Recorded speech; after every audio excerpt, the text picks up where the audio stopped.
오늘 마지막 이야기를 맡게 됐는데 저는 일단 오늘 제목은 좋은 날, 좋지 않은 날, 적당한 날이라는 제목으로 준비를 해봤습니다.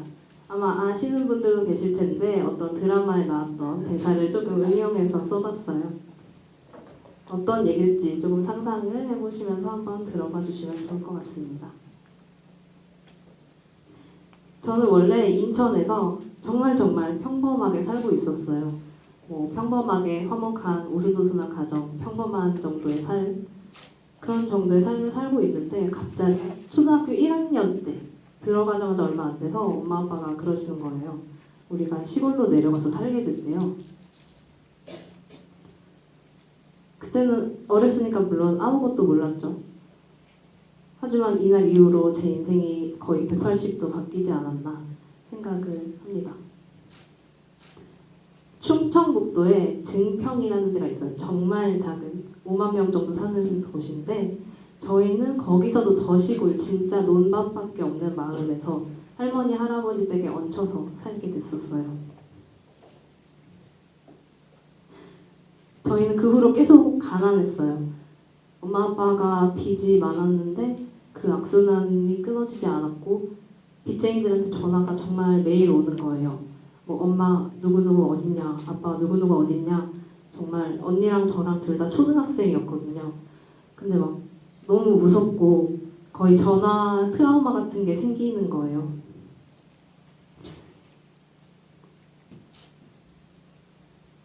그리고 이제 고3이 됐을 때까지도 변함이 별로 없었어요. 그래서 고3인데 문제집 사야 되는데 거의 친구들이 10권씩 살 때 저는 한 권 사는 정도 그렇게 사는데 어느 날은 또 학교에서 단체로 문제집 사잖아요. 그래서 엄마한테 10,000원만 달라고 정말 어렵게 말을 꺼냈는데 엄마도 10,000원이 없다 그러고 아빠도 10,000원이 없다 그러는 거예요. 그럴 정도로 어려웠어요. 하지만 제가 여기서 포기하고 싶지 않았던 거는 다른 게 아니라 가난의 대물림을 내가 끊고 싶다 이런 생각, 그리고 행복해지고 싶다 그런 생각이었어요. 그래서 남들이 과외를 받을 때 저는 그냥 인터넷 강의 최대한 싼 거 구해서 그거 듣고 남들이 문제집 여러 권 살 때 저는 그냥 한 권 사서 그걸로 여러 번 보고 그런 식으로 해서 계속 열심히 해서 다행히 대학에 오게 됐습니다. 새내기 때는 정말 신났어요. 갑자기 자유가 막 주어지니까 다 신나더라고요. 사람들도 진짜 많이 만나고 학생회도 들어가고 밴드도 들어가고 이 사진에 저는 없지만 그렇게 학교 생활을 정말 적극적으로 했었어요. 그 당시에도 한 달 용돈이 20만 원이었는데 그게 상관없을 정도로 재밌게 1학년을 보내고 있었어요. 근데 여름방학이 됐는데 갑자기 한밤중에 전화가 걸려오는 거예요. 언니한테. 언니가 갑자기 그러는 거예요. 아빠가 집을 나갔대요. 그게 무슨 소리지? 사실 저도 무서웠지만 언니가 부들부들 울면서 떨고 있으니까 괜찮으니까 진정시키면서 무슨 일이냐 물어봤더니 엄마 아빠가 예전부터 사이가 안 좋긴 했어요. 근데 이제 여름방학이 됐다고 언니랑 동생이랑 엄마랑 셋이서 외갓집을 가면서 편지를 남겨놓은 거예요. 집에 아빠한테 이제 이혼하자는 편지를 엄마가 남겨놨는데 그걸 보고 아빠가 그냥 집을 써서 사라진 거예요. 아빠가 저희한테 남긴 건 빚밖에 없었어요. 그래서 엄마가 어느 날 그러시더라고요. 전화를 해서 은지야 이번 학기 끝나면 내려와서 휴학하고 내려와서 같이 일하면서 집 좀 도와줘야겠다. 근데 그때는 너무 어렵고 철이 없었던 것 같아요. 너무 그게 싫었어요. 가족들에 대한 걱정 이런 게 들기보다 먼저 내가 하고 싶은 일이 많은데 갑자기 내가 휴학을 해야 돼. 그런 게 너무 싫은 느낌이 들더라고요. 그때 이렇게 밴드도 하고 있었고 이제 2학년이 되면 신나잖아요. 후배들 들어오면 이런 거 알려줘야지, 이렇게 재밌게 놀아야지, 이런 공연해야지 하면서 기대감에 부풀어 있었는데 갑자기 그렇게 되니까 정말 뭔가 마음속에 있는 모든 게 스르르 무너지는 느낌이 들더라고요. 여튼 그래서 제 21살은 정말 상당히 우울하게 시작이 됐습니다. 휴학을 했고 집에 내려갔고 일을 구했어요. 근데 일하기가 너무 싫은 거예요. 제가 원하는 일도 아니었고 그 어른들 사이에서 21살짜리가 처음으로 사회생활을 한다고 나와서 뭐 아는 게 있었겠어요. 너무 어려웠고 집에 가도 행복하지가 않았어요. 집은 정말 막 좁고 낡은 집에 내 방도 없었고 뭐 가족들도 다 같이 힘드니까 별로 서로한테 위로가 안 되는 거예요. 거기다 친구들은 다 막 뭐 유럽 여행 간다, 뭐 후배랑 논다 이러고 신나 있는데 그걸 보는 제 마음이 너무 싫었던 거죠. 비교가 되니까. 이게 그때 썼던 일기 몇 개 중에 하나를 가져와 봤는데 뭐 부러움과 절망감이 든다. 이런 마음들을 대체 어떻게 해야 없앨 수 있을까? 무섭다, 답답하다. 정말 몇 개월 동안 제 머릿속에 있는 생각이 오로지 두 개였던 것 같아요. 이 부러운 마음을 어떻게 없애지? 나는 어떻게 하면 행복해질 수 있지? 그 생각만으로 몇 개월을 보내고 있었어요. 그러다가 어느 날 같이 일하던 언니 중에 한 명이 저한테 갑자기 책을 추천해 주더라고요. 그래서 빌려줘서 읽어봤는데 거기에 그런 말이 써 있었어요. 아시는 분들 있을 수도 있는데 만일 지옥 같은 곳을 지나가고 있다면 최대한 빨리 지나가라. 처음에는 잘 무슨 말인지 이해가 안 됐는데 읽다 보니까 갑자기 뒤통수를 한 대 맞은 것 같은 느낌이 들었어요. 나는 빨리 지나갈 수 있다는 생각을 해본 적도 없고 그냥 기어가고 있었던 거예요. 그런 생각이 들었어요. 내가 지금까지 내 인생을 능동적으로 산 적이 있나? 어떤 환경이나 나한테 주어진 어떤 그런 환경이나 타인에 의해서 내 인생이 바뀌도록 내버려두고 있던 건 아닌가? 내가 내 인생을 바꿀 수 있다고 생각해 본 적이 있나? 그런 생각이 들면서 뭔가 좀 바뀌어야겠다 라는 생각이 들었고 전 엄마한테 말을 했어요. 나 다시 서울로 올라가고 싶다. 내가 돈을 벌어서 생활할 수 있으니까 올라가겠다. 사실 엄마도 쉬운 결정은 아니셨을 텐데 생각보다 금방 허락을 해주시더라고요. 아마 제가 너무 힘들어 보였었던 것 같아요. 그래서 저는 이제 휴학한 지 한 7, 8개월 만에 다시 서울에 와서 일을 하게 됐어요. 그때가 이제 20살, 21살 가을부터였는데 문제는 이때부터 엄마한테 아무런 돈도 받을 수가 없었다는 거예요. 이미 엄마 수입으로는 동생하고 둘만 살기에도 벅찼어요. 그래서 저는 더 이상 돈을 받을 수 없었기 때문에 좀 반강제적으로 독립이란 걸 하게 됐습니다. 방세부터 시작해서 식비, 교통비, 학원비, 병원비 모든 돈을 제가 해결해야 했어요. 그래서 독립을 했고 한 달에 그래도 최소한 100만 원은 필요하거든요. 방세 포함해서 뭐 내려면. 그래서 최저임금이 이제 올라서 6천 원대지만 6천 원으로 쳐도 한 달에 160, 70시간을 일해야 100만 원을 벌 수가 있거든요. 그래서 그 후로 저는 아르바이트를 정말 많이 했어요. 경력으로 따지면 한 6년 정말 꼬박 채워서 6년이 될 정도로 다양한 곳에서 했고 지금도 하고 있고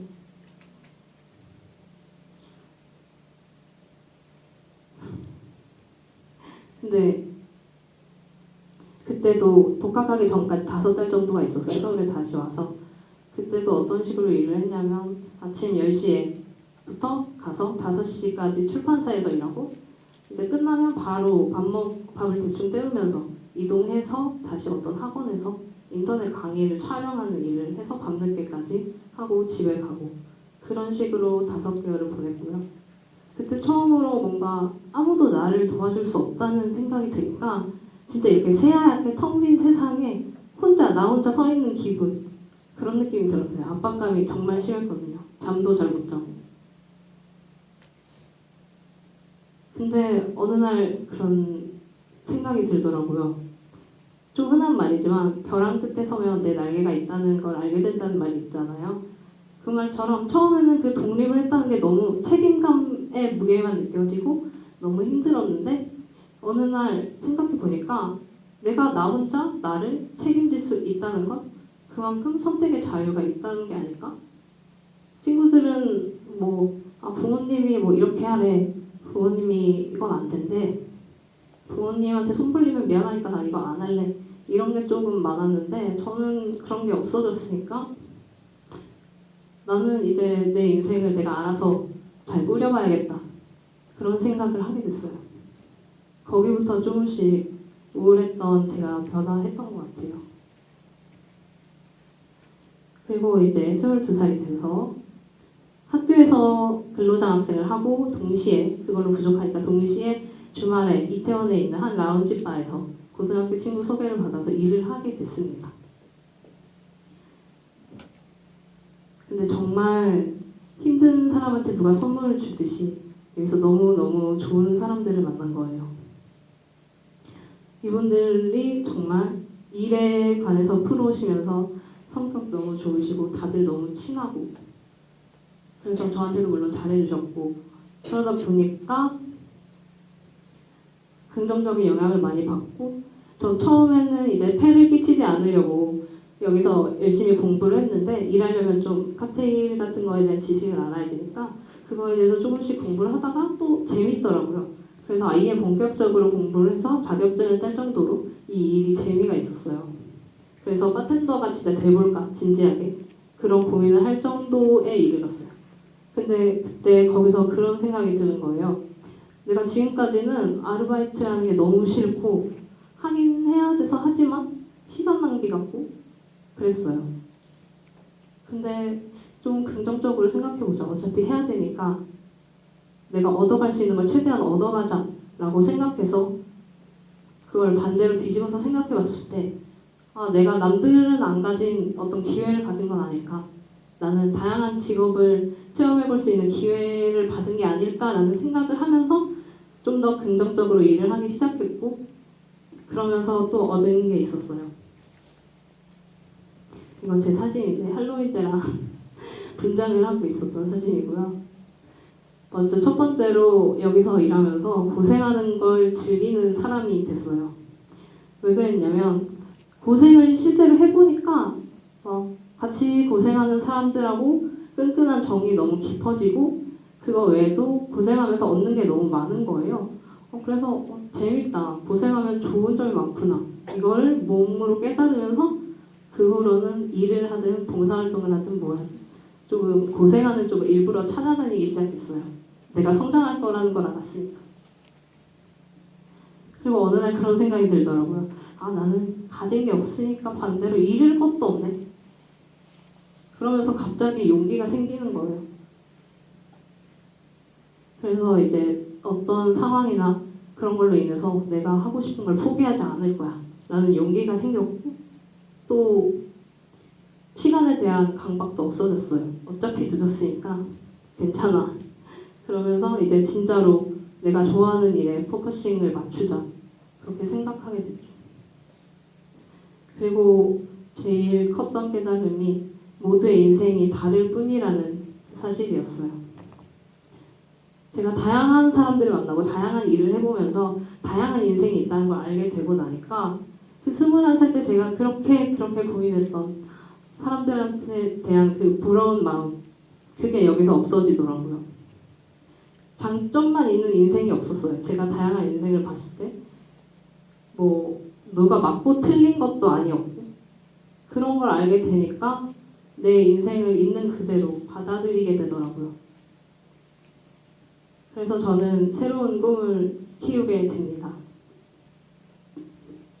제가 어려서부터 외국에 나가서 사는 게 꿈이었는데 대학에 오고서 이제 현실적인 문제가 많으니까 어느새 포기하고 있었어요. 근데 이제 용기가 생긴 거예요. 용기가 생겼고 나는 방법도 알았으니까 해보자. 그래서 휴학 1년 동안 하고 돈 모으면 되니까 그렇게 하자. 그리고 어차피 갈 거면 진짜 맨 땅에 헤딩하는 정도로 한번 고생도 완전 해보고 그러면 진짜 재밌을 것 같다. 그래서 제가 말도 안 통하는 프랑스로 워킹홀리데이를 가기로 결심을 하게 됩니다. 파리 생활은 뭐 조금 힘든 점도 있었지만 정말 재밌고 좋았어요. 그냥 말로만 듣던 에펠탑, 뭐 몽마르트 언덕, 샌드강 이런데 그냥 길 나가면 있으니까 시간만 나면 파리 시내를 걸어 다녔고 뭐 와인도 싸니까 와인도 많이 마시고 그렇게 재밌게 보냈어요. 그리고 1년 동안 또 거기서 아르바이트를 해서 그 돈으로 다시 여행을 떠나게 됐습니다. 그게 산티아고 순례길이었어요.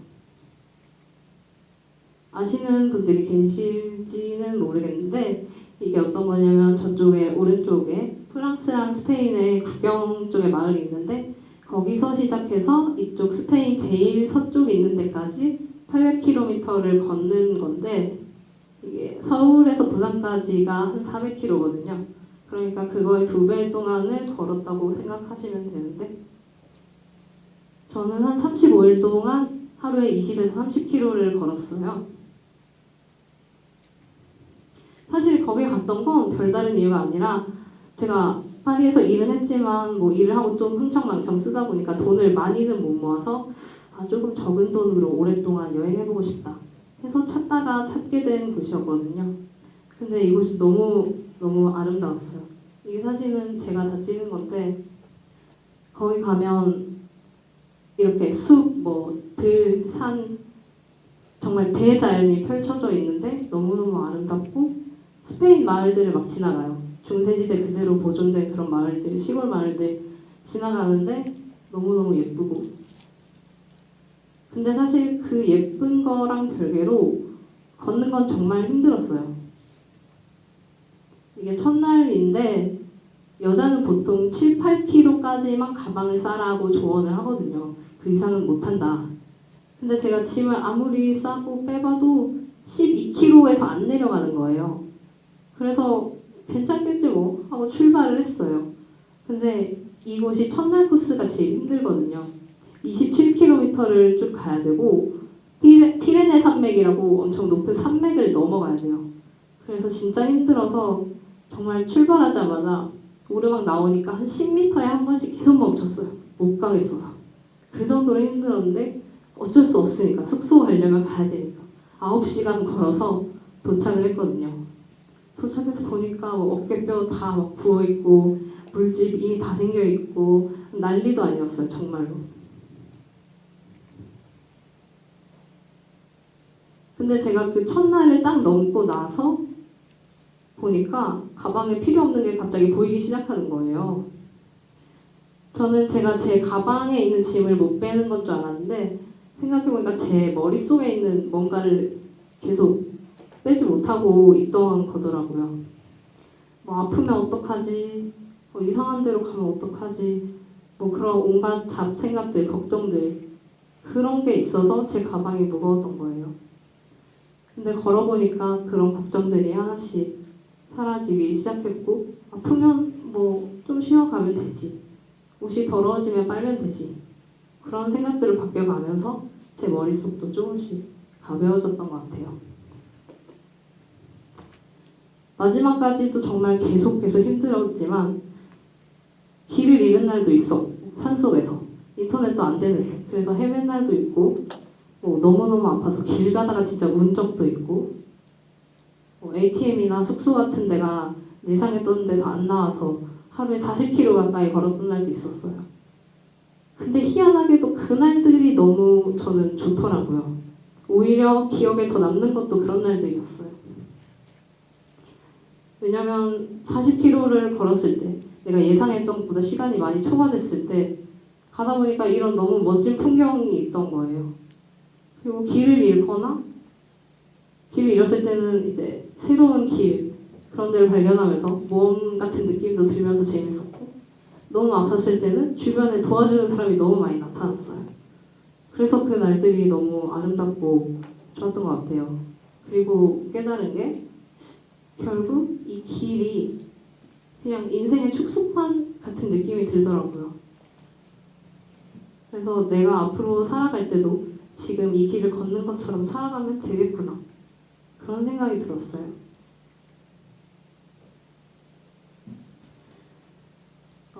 길에는 오르막길도 있었고 내리막길도 있었고 평지도 있었고요. 좋았던 날도 있었고 좋지 않았던 날도 있었고 적당했던 날도 있었습니다. 하지만 제가 그것들을 선택할 수 있는 영역이 아니었어요. 제가 할 수 있는 건 그냥 그 주어진 날들을 어떻게 보낼지를 생각하고 어떻게 보내느냐 그거였어요. 저희 집은 지금도 가난하거든요. 저는 아직도 아르바이트를 다니고 있고 대출도 받고 제가 하고 싶은 일들을 다 하지는 못해요. 상황은 변하지 않았지만 21살 때 그렇게 우울했던 저는 정말 많이 변한 것 같아요. 그리고 그 변화는 정말 큰 게 아니라 그 사소한 작은 생각 하나였었던 것 같아요. 모두에게 좋지 않은 날도 있고 좋았던 날도 있고 좋지 않았던 날도 있고 적당한 날도 있겠지만 그거는 우리가 선택할 수가 없는 거잖아요. 그리고 그걸 어떻게 선택하든 그 후로 어떻게 다시 흘러갈지도 우리는 아무도 모르잖아요. 그래서 우리가 할 수 있는 건 그냥 저한테 주어진 날, 자기한테 주어진 날을 사랑하고 그 순간을 사랑하고 계속 앞으로 나아가는 일밖에 없지 않을까 그렇게 생각을 했습니다. 전 진짜 그렇게 잃을 게 없다고 생각했을 정도로 가진 게 없었는데 저도 해냈으니까 여러분은 훨씬 더 잘 해낼 수 있지 않을까 그게 제가 하고 싶었던 말이었습니다. 감사합니다.